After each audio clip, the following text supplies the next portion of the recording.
Judges 4. And the children of Israel again did evil in the sight of the Lord, when Ehud was dead.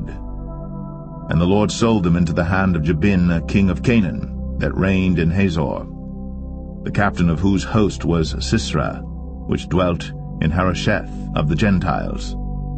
And the children of Israel cried unto the Lord, for he had 900 chariots of iron. And 20 years he mightily oppressed the children of Israel. And Deborah prophetess, the wife of Lapidoth, she judged Israel at that time. And she dwelt under the palm tree of Deborah between Ramah and Bethel in Mount Ephraim. And the children of Israel came up to her for judgment.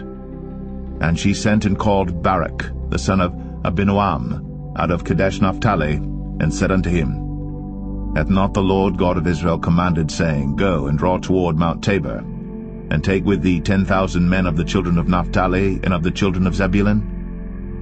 And I will draw unto thee to the river Kishon Sisera, the captain of Jabin's army, with his chariots and his multitude, and I will deliver him into thine hand. And Barak said unto her, If thou wilt go with me, then I will go. But if thou wilt not go with me, then I will not go. And she said, I will surely go with thee.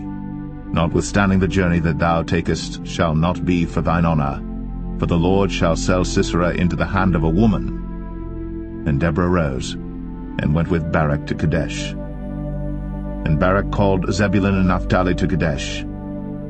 And he went up with 10,000 men at his feet, and Deborah went up with him. Now Heber the Kenite, which was of the children of Hobab the father-in-law of Moses, had severed himself from the Kenites, and pitched his tent unto the plain of Zanaim, which is by Kadesh. And they showed Sisera that Barak the son of Abinoam was gone up to Mount Tabor. And Sisera gathered together all his chariots, even 900 chariots of iron, and all the people that were with him, from Harosheth of the Gentiles unto the river of Kishon. And Deborah said unto Barak, Up, for this is the day in which the Lord hath delivered Sisera into thine hand. Is not the Lord gone out before thee?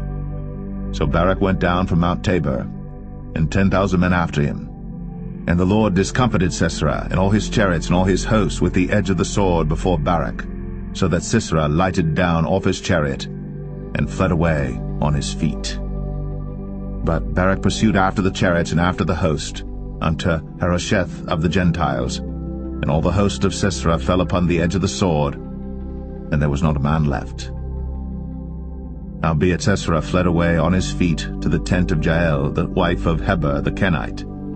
For there was peace between Jabin, the king of Hazor, and the house of Heber the Kenite. And Jael went out to meet Sisera, and said unto him, Turn in, my lord, turn in to me, fear not. And when he had turned in unto her into the tent, she covered him with a mantle. And he said unto her, Give me, I pray thee, a little water to drink, for I am thirsty. And she opened a bottle of milk, and gave him drink, and covered him. Again he said to her, Stand in the door of the tent, and it shall be, when any man doth come and inquire of thee, and say, Is there any man here? That thou shalt say, No. Then Jael, Heber's wife, took a nail of the tent, and took an hammer in her hand, and went softly unto him, and smote the nail into his temples, and fastened it into the ground, for he was fast asleep and weary. So he died. And behold, as Barak pursued Sisera, Jael came out to meet him, and said unto him, Come, and I will show thee the man whom thou seekest. And when he came into her tent, behold, Sisera lay dead, and the nail was in his temples. So God subdued on that day Jabin, the king of Canaan, before the children of Israel. And the hand of the children of Israel prospered, and prevailed against Jabin, the king of Canaan, until they had destroyed Jabin, king of Canaan.